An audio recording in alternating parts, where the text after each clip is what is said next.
La pregunta 6 dice así: desde la perspectiva de la argumentación jurídica, ¿qué argumentos emplea la justificación externa? Alternativa A, razonamiento fáctico, valoración probatoria. Alternativa B, metodología de la interpretación jurídica. Alternativa C, argumentos del discurso práctico general. Alternativa D, todas las anteriores. Bien, doctoras y doctores, sinceramente estoy muy contento porque creo que tenemos un muy buen nivel en la clase respecto de lo que es argumentación jurídica, pero ya ustedes me conocen, doctoras y doctores, a pesar de que creo que la respuesta a la pregunta está bastante clara, nunca está de más ofrecerles un poco de más información. Bien, entonces, como en la pregunta se hace alusión a la justificación externa, permítame explicarles qué cosa es esto de la justificación externa. Bien, permítame darles más contenido. En la argumentación jurídica hay una diferencia muy importante que nos permite comprender por qué, así como hay justificación externa, también hay justificación interna. Bien, entonces vamos a explorar qué cosa es justificación externa y qué cosa es justificación interna. Para llegar a esa diferencia, partamos de otra diferencia importante.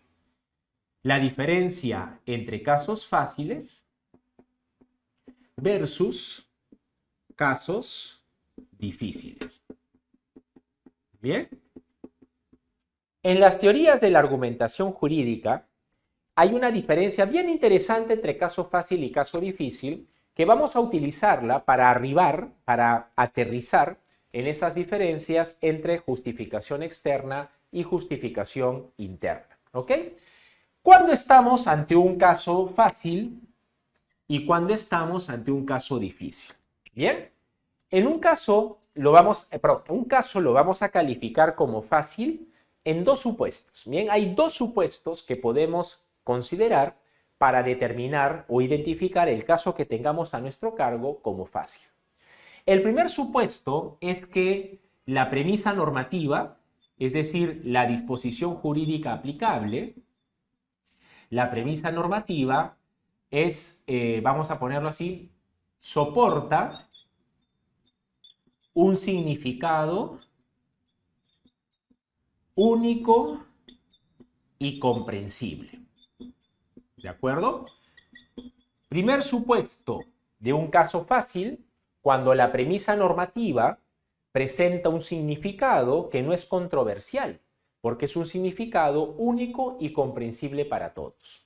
Por ejemplo, si yo tuviera una disposición jurídica, por ejemplo, que dice toda persona, vamos a cambiar esto para que se entienda más fácil. Supongamos que tenemos una disposición jurídica que dice toda persona, bien, toda persona tiene derecho, bien, toda persona tiene derecho al trabajo. Bien, supongamos que tenemos una disposición jurídica que dice toda persona tiene derecho al trabajo. ¿Por qué podría ser una disposición interesante para el ejercicio del caso fácil? Supongamos que tenemos a una señorita, una dama, que ha sido despedida por su condición de mujer o porque está embarazada. Para que nosotros atendamos su pedido de protegerle el derecho al trabajo, lo primero que habríamos que tener en claro es que su condición de mujer le permite ser titular del derecho al trabajo. Entonces, esa primera pregunta de las mujeres son titulares del derecho al trabajo, con la disposición jurídica que tenemos aquí a la vista, no hay mayor dificultad para responder esa inquietud o pregunta, porque el término persona es comprendido tanto para varón como para mujer. Entonces, en nuestro razonamiento se hace sencillo porque nuestra premisa normativa sería toda persona tiene derecho al trabajo, la mujer es persona, la mujer es titular del derecho al trabajo. Entonces, si ustedes observan, bajo la estructura que hemos planteado, la premisa normativa no requiere mayor justificación. No necesito justificar qué persona y comprende varón o mujer porque la propia expresión del término persona es omnicomprensiva de estas dos condiciones. Por lo tanto, mi premisa normativa no requiere mayor esfuerzo de justificación. Consecuentemente, la premisa normativa, repito, va a ser toda persona tiene derecho al trabajo, premisa normativa. La premisa fáctica sería la mujer es persona. La conclusión sería la mujer tiene derecho al trabajo. Entonces, ¿por qué este ejemplo es muy sencillo? Porque así pasa con los casos fáciles. Hay situaciones en las que las premisas normativas sobre las cuales vamos a sustentar nuestro razonamiento no requieren mayor esfuerzo de justificación. Pero este es un supuesto de caso fácil.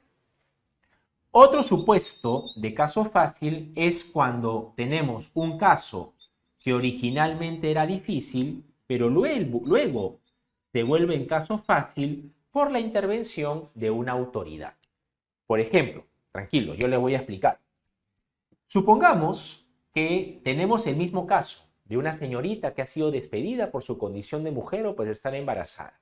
Pero en este segundo caso vamos a asumir que la disposición jurídica dice todo hombre, bien, todo hombre tiene derecho, bien, todo hombre tiene derecho al trabajo. Bien, todo hombre tiene derecho al trabajo.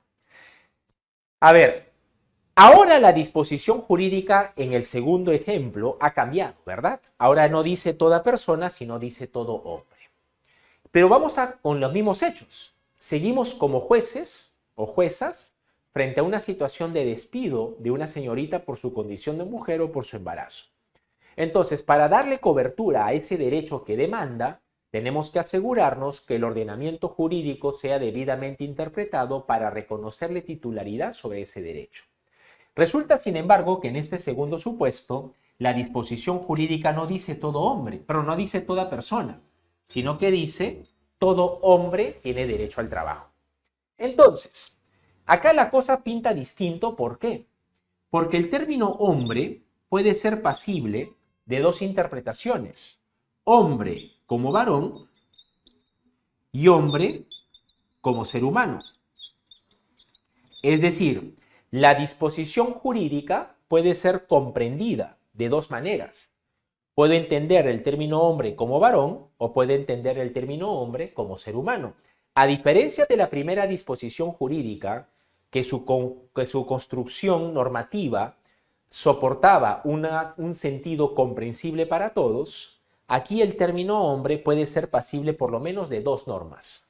Norma 1, todo varón tiene derecho al trabajo. Norma 2, todo ser humano tiene derecho al trabajo. Muy bien, por supuesto que vamos a tener que argumentar y justificar no la norma 1, sino la norma 2. Será la norma 2 que vamos a tener que justificar, pero para sustentar la premisa normativa en este segundo supuesto, no basta con que yo diga, obviamente se debe entender como la norma 2. Eso no es suficiente. Recuerden que son autoridades, jueces, juezas, fiscales. No existe el obviamente. Nosotros debemos ser capaces de justificar incluso las interpretaciones que nos puedan parecer tal vez tan evidentes. Nunca está de más. Por ejemplo, aquí, yo voy a justificar que la premisa normativa debe ser comprendida en términos no de todo hombre como varón, sino que como todo ser humano. Entonces, esa premisa normativa tiene que estar justificada. Podría argumentar, por ejemplo, ¿por qué la norma 2 es la adecuada? Por respeto al principio, por ejemplo, de igualdad y no discriminación. Este puede ser un argumento, ¿no?, para sustentar que es la norma 2 la que habría que seguir. Otro argumento para sustentar la norma 2 sería el principio criterio favor libertatis de interpretación, o también conocido, aunque no es exactamente lo mismo, como el principio pro homine. Y así podría ir sosteniendo por qué. ¿Cuáles son las razones que justifican que la premisa normativa, a pesar de que el enunciado de la disposición jurídica dice todo hombre tiene derecho al trabajo, voy a comprender ese término hombre como ser humano? Pero ¿por qué les decía que este es un supuesto de caso difícil que luego se vuelve fácil? Porque supongamos que quien resuelve este caso es el Tribunal Constitucional, por ejemplo, y el Tribunal Constitucional establece con calidad de precedente constitucional vinculante que esa disposición jurídica que dice todo hombre tiene derecho al trabajo debe ser comprendida como todo ser humano y le pone la calidad de precedente constitucional vinculante. Entonces, ¿qué ha sucedido con esta decisión del tribunal hipotéticamente? Que la disposición jurídica, si bien presenta una redacción o una formulación que hace alusión a todo hombre, el precedente ha establecido que el sentido interpretativo de la norma 2 es el sentido interpretativo con el que todas y todos tenemos que aplicar de ahí en adelante la disposición jurídica. ¿Qué significa esto entonces? Que cuando argumentamos en base a precedentes, por ejemplo, lo que tenemos es que esos precedentes son producto de casos que originalmente eran difíciles, pero el precedente tiene el afán, el interés o el propósito de volverlos en fácil. Por lo tanto, a partir del precedente, ya el enunciado normativo ha cambiado, porque producto de la interpretación que el tribunal ha establecido con calidad de precedente, todos, donde dice todo hombre, vamos a entender todo ser humano. De ahí en adelante, entonces, ya no va a haber discusión interpretativa de cómo debe comprenderse dicho enunciado. Todo esto les he explicado por qué. Porque cuando las premisas no requieren justificación, porque su sentido interpretativo es comprensible, mantiene un sentido significado que para todos podría terminar siendo el mismo, en estos casos basta con una justificación interna. Bien, en estos casos es suficiente con una justificación interna. ¿Qué es una justificación interna? Toda persona tiene derecho al trabajo, la mujer es persona, la mujer es titular o tiene derecho al trabajo. Entonces, si ustedes observan como la premisa normativa es suficientemente clara y no controversial, no requiero justificación de dicha premisa, como el supuesto fáctico está también debidamente evidenciado, basta con que la premisa normativa se soporte inicialmente, la premisa fáctica se contrasta con la premisa normativa y la conclusión llega así, producto de la estructura del razonamiento. Esto es lo que se conoce como justificación interna, ¿no? Claro que es muy cercano, efectivamente, muy cercano a lo que es la lógica deductiva. ¿Qué pasa con los casos difíciles? Estos son los casos interesantes. Los casos difíciles son aquellos que, como han visto en este ejemplo, la premisa normativa requiere justificación. Por ejemplo, ¿ya? Un ejemplo de caso difícil, distinto al que hemos empleado para hacer la clase más interesante. Un ejemplo de caso difícil. Supongamos que queremos ingresar al bus del transporte público y hay un letrero que dice prohibido el ingreso de perros. Bien, supongamos que quiero ingresar al bus y hay un letrero en la puerta del bus que dice prohibido el ingreso de perros. Muy bien, yo me aparezco con un oso. ¿Puedo ingresar con el oso al bus? Miren que la prohibición dice perros y yo quiero entrar con un oso. Si tú pretendes resolver el caso que te acabo de plantear como un caso fácil, tu razonamiento, producto de una justificación interna, ¿cuál va a ser? Prohibido el ingreso de perros, oso distinto de perro, oso entra. Y la pregunta que nos vamos a hacer es, ¿será que esa es la solución al caso? ¿Será que esa es la respuesta que nos correspondería dar como autoridad? Si consideramos que no es la respuesta correcta porque esa respuesta es controversial, porque entendemos que un perro no ingresa pero un oso sí, algo que nos está generando ese ruido es porque quizá el legislador, al momento de emitir el enunciado normativo, ha planteado el supuesto más común, que en su cabeza, en su imaginación, es el más frecuente con el que podría ser comprendida la prohibición, que es que las personas anden con su mascota, pretendiendo subir al bus. Y jamás se le ocurrió al legislador que alguien pretendiera ingresar al bus con un oso. Entonces, para responder o resolver el caso, como podemos advertir en este ejemplo, la justificación interna no va a ser suficiente. ¿Por qué no va a ser suficiente? Bien, ¿por qué? Porque ese razonamiento de la justificación interna parte de que la premisa normativa no es controversial. Y Y aquí, siguiendo la justificación interna, llegamos a un resultado controversial, que los perros no puedan entrar al bus, pero un oso sí. Entonces, quizá lo que nos toca aquí es preguntarnos, ¿cuál es la razón subyacente? ¿Cuál es la razón subyacente? ¿Qué es lo que presuntamente el legislador habría querido atender, satisfacer a través de la prohibición? ¿Será que la voluntad del legislador era discriminar a los perros? ¿O será tal vez que el legislador pretende proteger la salud e integridad de los pasajeros? ¿Será quizá que el legislador habrá pretendido proteger la infraestructura del servicio? ¿Será que el legislador ha pretendido proteger estos bienes, estos fines?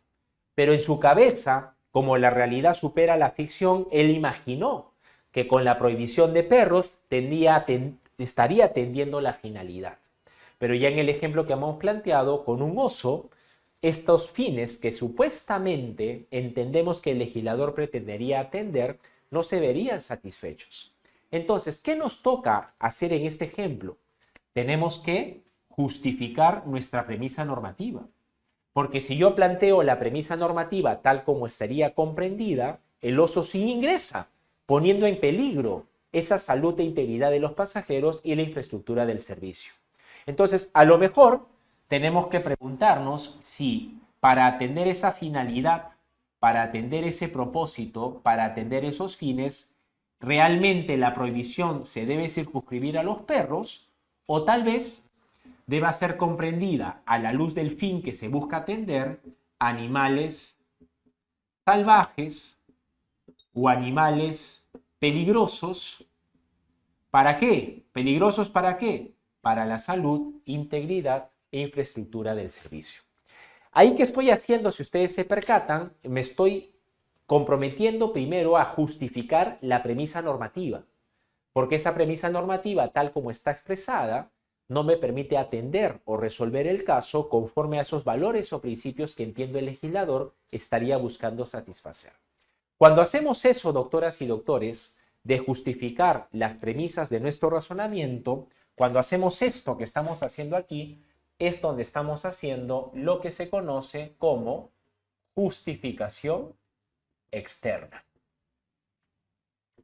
¿Por qué se llama justificación externa? Porque estamos partiendo de justificar las premisas que van a acompañar nuestro razonamiento, a diferencia de la justificación interna que no se preocupa, no se concentra en justificar esa premisa normativa porque entiende que el sentido normativo de la disposición jurídica no admite mayor discusión respecto de cómo debe ser comprendido. Bien, dicho esto entonces, volvemos a la pregunta.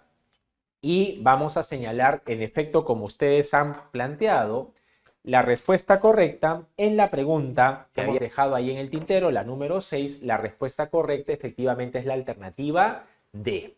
Y es que, como hemos acabado de apreciar, para justificar esas premisas que van a acompañar nuestro razonamiento, a la luz de lo que hemos explicado, necesitamos razonamiento fáctico, los hechos sobre la base de los cuales vamos a valorar la decisión que vamos a adoptar, la interpretación del enunciado normativo, que va a ser nuestra premisa normativa sobre la cual vamos a sustentar nuestro razonamiento, y las razones por las cuales esa premisa normativa debe ser aceptada dentro del ordenamiento jurídico o del sistema jurídico vigente.